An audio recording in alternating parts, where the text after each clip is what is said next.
The title you clicked on is pretty big, but hear me out. And of course don't pre-order till the reviews are in. Here's the deal. The talents might sound like just a nice upgrade, but I think there's more.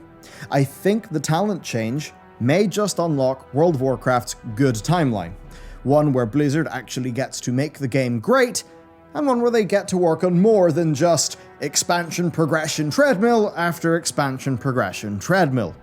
Today, I'm going to explain why the talent change could, in fact, save World of Warcraft from the worst we've come to know and unlock a bright future. Other times, though, to unlock that, you'll need nordvpn.com/Bellular Gaming, today's sponsor. Get our deal at that link with a 30-day money-back guarantee. Why do you want to get a VPN? It's pretty simple. Do you want to watch content from another region? Maybe on Netflix? Maybe get a discount that's only in another region? Well, it's easy. Use Nord's 5,000 plus servers to choose your location and browse the internet as if you're in that location, which is really handy. It can also keep you private. Your ISP won't see what sites you use, so they're not going to sell your browsing data to advertisers, nor can they prioritize some of the sites that you use over others. They've also got the likes of NordLocker, which is super competitively priced cloud storage, and NordPass for your passwords as well. All that on the app and the browser extension that are super easy to use. And of course, you can get our deal with the 30-day money-back guarantee at nordvpn.com/Bellular Gaming. All right, a big thanks to Nord for supporting the channel, and let's go. So many of WoW's alt problems come from borrowed power, from the multi-spec frustrations of early Legion, through to the Azerite acquisition and just, everything of BFA. I mean, the annoying reforging, the multi-spec gameplay. Do you remember what that was like? Of course, that was compounded on by essences, which were unlocked on a character-by-character basis, and then, of course, the totally screwed corruption acquisition of 8.3 launch. And then Shadowlands, with everything it had. The expensive Legos, the various grindy elements, the messed up Covenant balance for those who would enjoy multi-spec or multi-role in the same character, the domination shards, and I mean, man, it just keeps on going. That's like the short version. Now think about WoD. Okay, part of the reason why it felt alt-friendly is because you kind of had nothing to do but level up alts. But being real, you got gear. That was it. Your alt was good to go. Mostly the same for Mists of Pandaria. Back in the day, when people talked about alt-friendliness in World of Warcraft, we were more talking about some bits of texture like the Sons of Hodir shoulder enchantment, remember that one? Or, getting to fly with the Netherwing Drake that your warrior unlocked, but on your hunter that hasn't done that rep. It wasn't the wacky core playability stuff that we speak of today. Talents fix almost all of this in one move. And that might feel like a really big claim. But think about it for a second. What more is there to say? Non-gear player power progression appears to be non-existent. Just like it was in pre-Legion. Now, there might be one or two quibbles, broadly speaking, it's not there.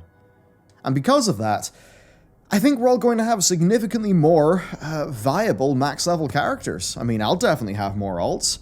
And I'm sure there'll be some quibbles. I'm sure many people will want reputation catch-up, like, say, what you got in Mists of Pandaria with the boost, or maybe just flat-out account-wide reps. I know that there's the discussion of that stuff, but for what's really held World of Warcraft down, which would, say, be the ability to try an alt in a raid or a dungeon one week and just feeling like you've got to do a whole bunch of sludge first, that's solved. That bit is literally solved. That's really weird to think about because it's been like this since 2016. But it seems solved. Wow. Okay, moving on from that big thing, we've got what I just call sludge. World of Warcraft got full of just boring, what I call sludge complexity. I mean, which conduit is best? Who knows? It's not really intuitive. Just think about the amount of dead legendaries there were. Dead conduits, dead soulbinds. Of the things that you picked, how many actually made you feel like you were playing an RPG and you were really thinking through that choice? What ones did you pick because they were cool? Did the Covenant that you liked the most have an ability that felt ideal? For Mage, mine didn't. WoW got packed with noise, that's my point. And I think noise is the best word for it. Most of us just throw this stuff up to a sim, or we look up a guide where a really good player is going to tell us what's correct, and we just avoid dealing with what's there, which is sludge. The boring sludge. This is, one effect that's a random proc versus another effect that's another random proc. What one's better? Who knows? And I think the cost there was that we became numb to our characters. We just externalized all this to websites. That's what it was like for me. It was a bloated mess of tiny little bits that weren't interesting. So I stopped engaging, I stopped caring, I threw it over to raid bots. And I think that actually did so much more damage to the game than we even think. It's not fun, it's just pointless bulk that dilutes the system, and it's gone. Just gear and talents. There's less that'll be going on with my character now, it seems, and I think that means whenever I get a new bit of gear or something happens, I can actually think more intuitively about what it actually means for my character. So, it just seems like the game is so much more engageable and playable now the talents are back and all that junk seems to be gone. I've just talked about a whole bunch of layers of bloat and sludge. Do you know what's really scary? Someone had to make that. Someone had to make domination shards. They had to build the effects in the engine, script them together. They had to balance the numbers. They had to pace the progression. All for something, the very existence of which damaged the game. New patches had to add empowered conduit slots. More conduit slots. And they had to consider that in their design. Did any of us players really care? No. But someone had to make all of that. How many legendaries exist for your spec? How many do you use? Is there a big difference in those numbers? Because somebody had to spend their time making and balancing all of those dead legendaries. Those dead legendaries then had to be QC'd. Bug fixes had to happen. Blizzard made 4 abilities for your class, and each one of those abilities has a bit of a different, in many cases, variation for each spec. So that's 48 spells, plus any unique stuff that has to happen on a per spec basis for all of WoW's 36 specs. That's a lot of numbers. And then they've all got to be balanced. With each legendary, and double legendaries, and every soulbind, and the extension of soulbind. I mean, seriously. Like, how do you make a game like that? How do you develop a game like that? How do you balance a game like that? It must be so hard to just scale the numbers up with item level, and suddenly you look in the rearview mirror and you're like, oh shit, well, the weights are all a little bit different, and it's all so complex. How do we even balance this? Do you know what I mean? How much effort has to go into just treading above water when the game is that complex with so many little moving parts? How much time is spent doing that when otherwise that time could be going on to cool new things that would excite players? So do you get my point? World of Warcraft's complexity doesn't just frustrate you and me by being boring noise in the game or making us feel like, you could do something or you could just get raid bots. I think the real problem is that it makes the game harder to develop. And that's what leads me on to, I think, a fairly major and under-discussed thing. I've just talked about 3 major problems that I see to be mostly solved. With the additional little thing I'll just mention, I think the talents will be more fun. I think whenever people are leveling up a new character fresh, it will be more rewarding, it will be more fun. I think it's great how it's more extensible, so not only does it solve those problems I just mentioned, but I think it's a really nice system in itself. But we can't just think about these first-order effects, no. We've got to think about the knock-on effects, the second-order effects, all that. I think the development nightmare of managing all of that systems bloat being gone, I think that should equate to us having more balanced classes, more competitive talent build variations. I think that will make the gameplay a bit better. Less development time spent on crazy nightmare noise stuff should mean more time spent on class design fundamentals. good talent design, things like that. The sorts of things that will stand to World of Warcraft for longer than just a patch or just an expansion. Now sure, removing all the borrowed power and rebuilding talent trees from the ground up, that's a massive amount of work. And that's why these talent trees are a big new feature for this expansion. But next expansion, they'll just add a few things and that'll be that. It'll be way easier for them to just keep this system going and to keep us players happy. Within the scope of Dragonflight then, the death of the borrowed power in favor of talents has created space for a profession redesign. And that's one that looks to bring World of Warcraft up to, and maybe even in some cases beyond, the standards of the genre for modern games. These things will make 11.0 better, because they'll just be a part of WoW. Learnings from talents can be applied to talents in the next expansion. You know, directly, as iteration, rather than a situation where the lessons learned from artifact weapons get applied to Azerite. But you've got to build Azerite from scratch. So maybe you only realize many months into the process that the thing you've got at the end doesn't actually match all of your design goals from the start. And then you're a bit screwed. 11.0 professions are going to be built on the bones of the 10.0 revamp. That means that instead of them having to do a big, massive, crazy new thing for professions, they can just hone and polish the design further, rather than have to contend with the humongous cost of figuring out how to do a new thing from the ground up. And then you would hope that with those things just happily continuing, that big new features could be worked on. Big new features that make World of Warcraft's fundamentals better. That could be player housing.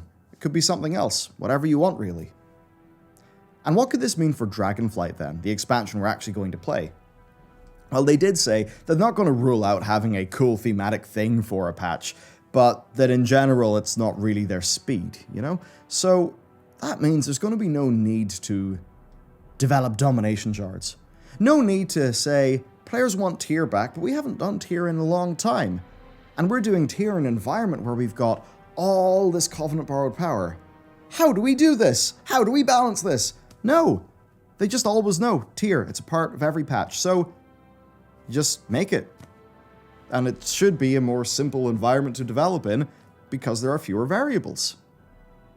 It sounds great to me. Surely that then means that future patches should have better balance for the specs.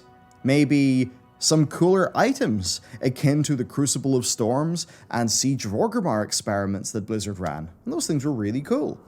Maybe it lets Blizzard focus more on new content or new systems where it's appropriate. Maybe they could make a cool new reputation that works very uniquely.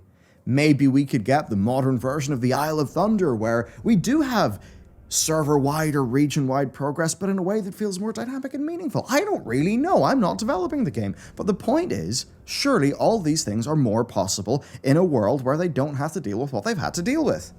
Additionally, then, there'll be fewer unknowns. Unknowns suck. Nothing screws up a schedule like a good old unknown. I mean, a known unknown, that's a walk in the park, right? But unknown unknowns, oh, they're a bastard. And when you have a very complex game, I think you just end up having more unknown unknowns because it's harder to predict things. So what could a more simple design lead to? Well, if World of Warcraft's systems design workload is lower by design, does that mean they'd be able to work on Time Walking 2.0? Will I finally get to go back to Throne of Thunder with my friends and show them the cool raid I loved? It's hard to know without understanding who actually does what at the company, but when I think about world content, it sure has stagnated in the age of borrowed power. Look, it's hard to know with a lot of this stuff without actually understanding literally who does what at the company. But as an example, world content. We got world quests in Legion, but very much that stuff has stagnated in this age of a borrowed power treadmill where we're always trying to recapture artifacts. Does this mean systems designers will now be free to concept and design and build reputations that have in-depth world events? Could we get patch 5.3-like events, but done modern, that are really exciting, that make our zones feel dynamic and alive? Then finally, the longest term health of World of Warcraft. Building big systems, throwing them away, and then building a replacement that's got to feel different but essentially do the same thing, that locks them into an endless cycle of just loads of work being needed to tread water. They're sacrificing thousands of psychers a day just to keep the Golden Throne active, and I mean, come on, the Emperor's a corpse. Why are we doing this? Is there not a better way? Apparently that's my analogy. With Azerite, like, they felt like they really had to ship that, warts and all, because it was just too late that it was discovered that there were issues, and they weren't able to act on those issues. I would assume because Azerite existing was like a base assumption of the expansion's development. So all of this time reinventing the same wheel costs us, well, we'll never know what it cost us. But that just got me thinking. The first big step towards whatever the next big exciting feature that will thrill players, that step is this. That step is talents simplifying the game and getting us out of this dreadful cycle.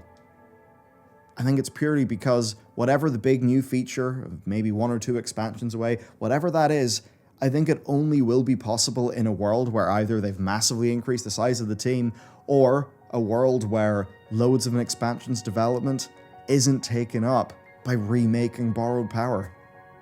And that just makes me a bit excited. Dragonflight, it's got to eat the final cost of Borrowed Power, and that is the massive task of rebuilding talents across the entire game. But with that cost eaten, what could the future hold? I have no idea. I cannot see the future.